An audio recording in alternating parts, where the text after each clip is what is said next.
Quick little off-the-cuff video here due to some unforeseen circumstances. Also thought if I wore enough blue and had enough of a blue aesthetic that I wouldn't be called a biased Bruins fan. Let's be honest though, that's going to happen anyway. I mentioned at the end, or I think at the very least during my video, maybe even at the beginning, who knows, of my playoff prediction video that I was going to do a recap video at the end of each round. But due to those previously mentioned unforeseen circumstances, also known as two sweeps in the first round in the Eastern Conference, I'm going to be talking a little bit of hockey today. So again, I will eventually get to talking about Nashville and Dallas, which has been a very entertaining series. Winnipeg has battled back against St. Louis. That has been very interesting, with the Blues starting off as hot as they did and Winnipeg turning it on. The Colorado Avalanche, which, my God, playoff McKinnon, good God. And the San Jose-Vegas series, where Vegas is on fire and San Jose can't stop a puck. We'll talk about all those in due time, and then obviously Boston-Toronto. You know, we had the little fun video with Nazem Kadri for the Game 2 recap, but the bottom line is, in that series, there's not really too much to talk about. Game 1, the better team won. Game 2, the better team won. Say what you want about the officiating. That is what it is, and my opinions have been made quite clear on Twitter when it comes to whether or not one side is getting biased officiating. The Bruins have 9 power plays this series, I believe. The Leafs have 7, though the Leafs should have more. Every fan base has their list of penalties that should have been called. Is what it is. The bottom line is, Leafs are better in Game 1, Bruins are better in Game 2. Leafs were better in Game 3, although it was close, which, as a Bruins fan, makes me a little bit happy to know that the top line's underperforming, and it was still a very close game. If you do not believe me, I could get into a little bit of stats on, you know, the point here is actually a perfect example, because I'm going to be using this amazing Twitter account to kind of showcase some of the other talking points from the two sweeps. But again, with Boston-Toronto, what's there to talk about aside from the officiating? Nazem Kadri getting suspended. That is what it is. Washington and Carolina has been very interesting because Carolina absolutely stomped them in Game 3, and Ovechkin, say what you want, you know, knocked out a teenager. Which I don't know what Svechnikov was thinking. I don't blame Ovi at all. And that brings us to the two series that I do want to talk about. The Islanders sweeping Pittsburgh and Columbus pulling off the near impossible. Now, the good thing is for Pittsburgh, even if this does symbolize the end of their dynasty, nobody's really talking about it. That's the one thing that kind of sucks for the New York Islanders. The same night that you sweep Crosby and the Pens, nobody really cares, or at least not as much as they would have, because Columbus beats Tampa. And I want to say this, as far as, and I guess we will talk about the Islanders-Penguins series first, and if you guys are not following at The Point Hockey, you definitely should, whether it be for simple, you know, stat breakdowns like this. But you look at numbers here, for example, right? Game 1, Pittsburgh has more shots, but you look at the, you know, the high percentage stuff, you can see why the Islanders snuck away with a victory. Game 2, similar stats, although the Islanders did a little bit better, and especially in terms of offensive zone time, you can see why they won. Game 3, you can, you know, it was close. You can see it. I think the point here, and it goes the same way for all 4 games, this series, well, in fairness, Game 4 was a little bit more one-sided in terms of high percentage stuff for the Islanders, but it really goes to show that while at least the narrative that I've heard a lot is that, man, the Penguins are just slow and they can't generate offense, you look at the numbers throughout the 4 games, they could generate offense. It's just the Islanders, yet again, finally have goaltending in the form of Robin Lehner, which I think is still one of the more shocking stories of this season, where we're now having to get used to saying that Robin Lehner is an elite goaltender, whether it be due to him just being able to, you know, sort out some mental issues and stuff going on in his life, maybe even combined with the fact that he's, you know, behind a very well-coached team. No disrespect to anybody in Buffalo, of course, but you get the point. It wasn't a thrashing in this series, yet all 4 games seemed like relatively convincing victories. So it sucks for the Islanders. You swept Pittsburgh. Crosby struggled immensely, but more people, of course, care about the other series. But for the Islanders, I mean, they play the winner of Washington and Carolina. If you were to ask me, hey, do you think the Islanders can make the Cup final? Absolutely.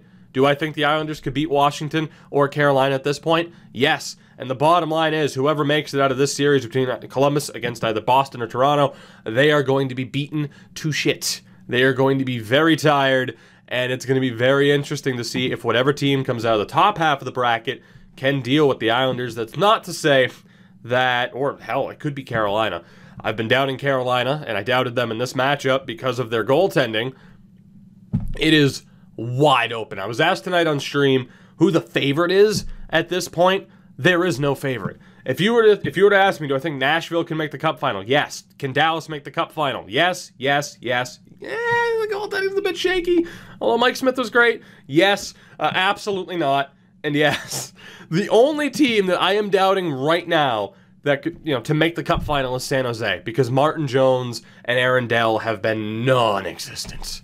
And that is the only reason why San Jose is not winning that series, because those numbers have actually been a little bit closer. Although I will direct you, of course, again to @ThePointHockey on Twitter to check out more of the stats from those particular series, just so you can see how close they've been. But for the Islanders, who knows how far they can make it. It's one hell of a story. If, and it's a very teeny tiny if, the Bruins lose to the Leafs, I want Toronto and the New York Islanders in the Eastern Conference Final. I want it. It should have happened in the first round. I want this, though, for the Eastern Conference Final, and I wouldn't care who wins. A lot of people think, like, do you hate the Leafs again? I've talked about it before. I don't hate the Leafs. I've been following Steve Dangle for almost a decade now, despite being a Bruins fan. I have a tiny bit of a soft spot for some Leafs fans. Others are a bit more tough to deal with, which, again, every fan base has those tough to deal with people. But anyway, New York Islanders. See, this is what I was talking about. It's so easy to talk about any of the series other than this one. For the Islanders, I can't wait to see how far they go, because it's a ridiculous story. For the Penguins, regardless of what way this goes, they're in a pretty good spot. Either you can just kind of, sneak under the radar, make whatever changes you want, really maybe not even change up that much. Good spot might not be the right word for it, but they're in an interesting spot where do they just kind of be like, it's okay, we've had so much success lately, we finally had an off year, or do they start to maybe blow a couple of things up? That's the real question. That screen is very blue. I forgot to turn off that monitor. It's fine. I don't know where Pittsburgh goes from here, because they did think it was a good idea to bring in Eric Branson after trading Jamie Oleksiak. Very weird season for Pittsburgh. But like I said, all the talk of like, they're struggling to generate offense, these numbers prove a little bit differently. Although if you look at, odd man rushes, rush scoring chances, not many. So, I mean, they could generate slot shots in the series, no doubt about that, but they weren't deadly off the rush. And of course, that's where the talk of, they're too slow. That's where that comes from.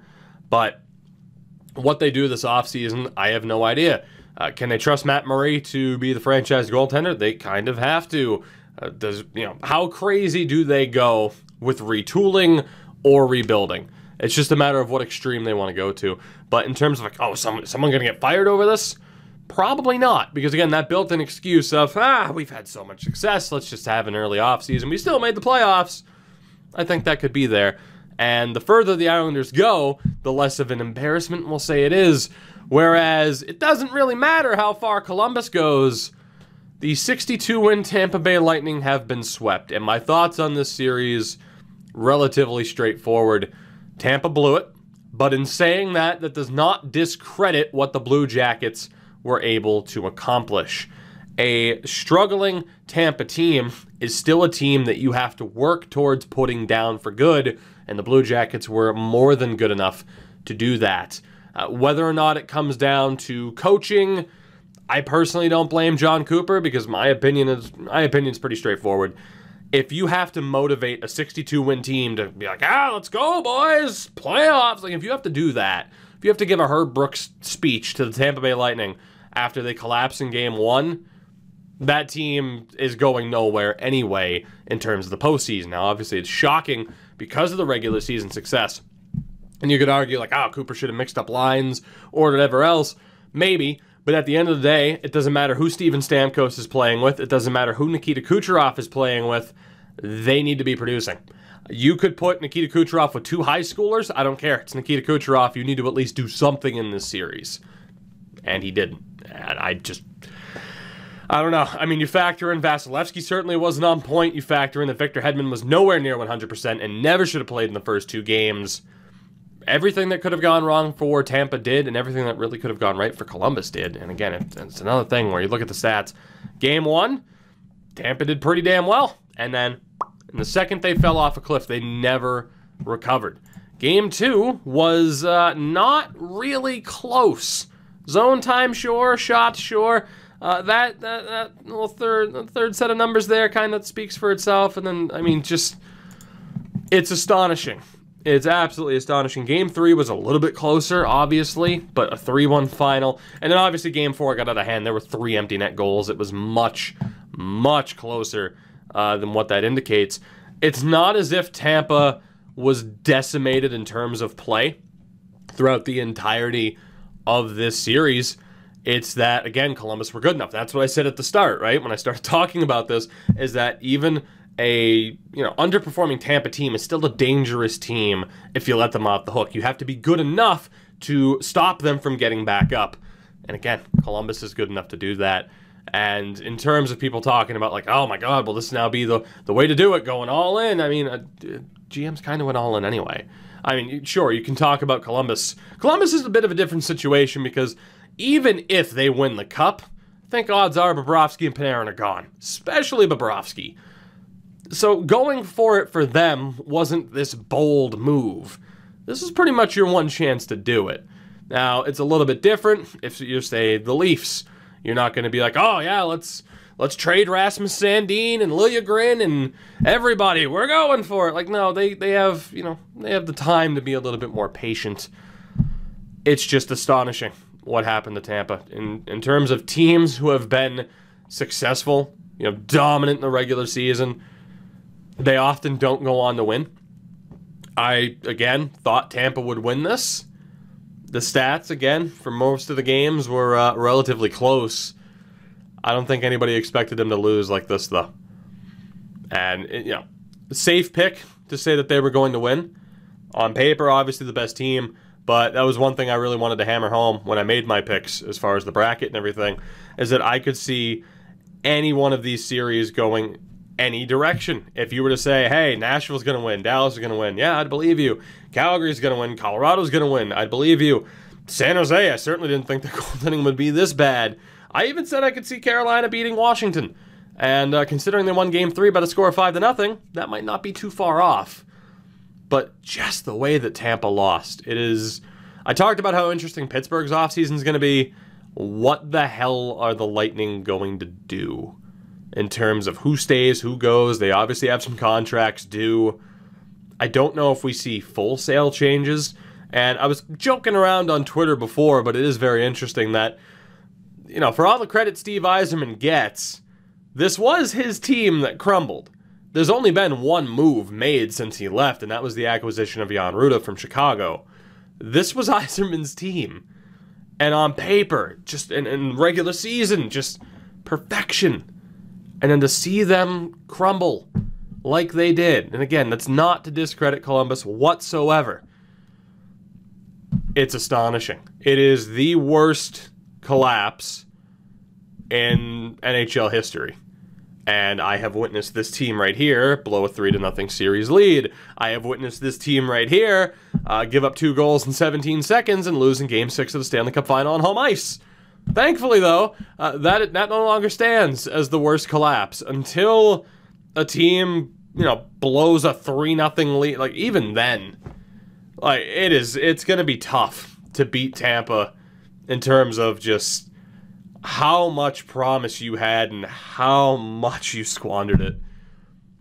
It's insane. You want my thoughts on it? It's absolutely insane. I think I'm done ranting and raving for now. Again, once the first round is over, we'll have another video out. I'll probably, of course, talk about each series and then say, oh, okay, Columbus and Boston in the second round. I'm going to say Boston wins. Or if I already kind of spoiled it, if the Leafs win, I'd prefer them to beat Columbus because I really, really want Leafs and Islanders in the playoffs so badly. I'm sorry. I can be unselfish enough to say that that would be an amazing, amazing storyline. And out of the West, I mean, God, I don't even know what the hell I'd want there at this point. Gotta be honest. I mean, I think I said Winnipeg-Calgary in the conference final, but shit, man. Give me Vegas and give me Vegas and Toronto, or Vegas and Columbus. Yeah, you know, if Columbus makes it to the conference final, I'm rooting for Vegas, Columbus. If they don't, I don't know. There's so many different ways this could go. This could go. I'm enjoying it though. This has been a hell of an opening week to the playoffs. I'm out of here for now. For those of you that wanted my opinions because you kept asking on Twitter and Twitch, there you go. I'll see you guys later. Make sure you're caught up on everything on the channel. You should be. And yeah, I'll talk to you guys soon.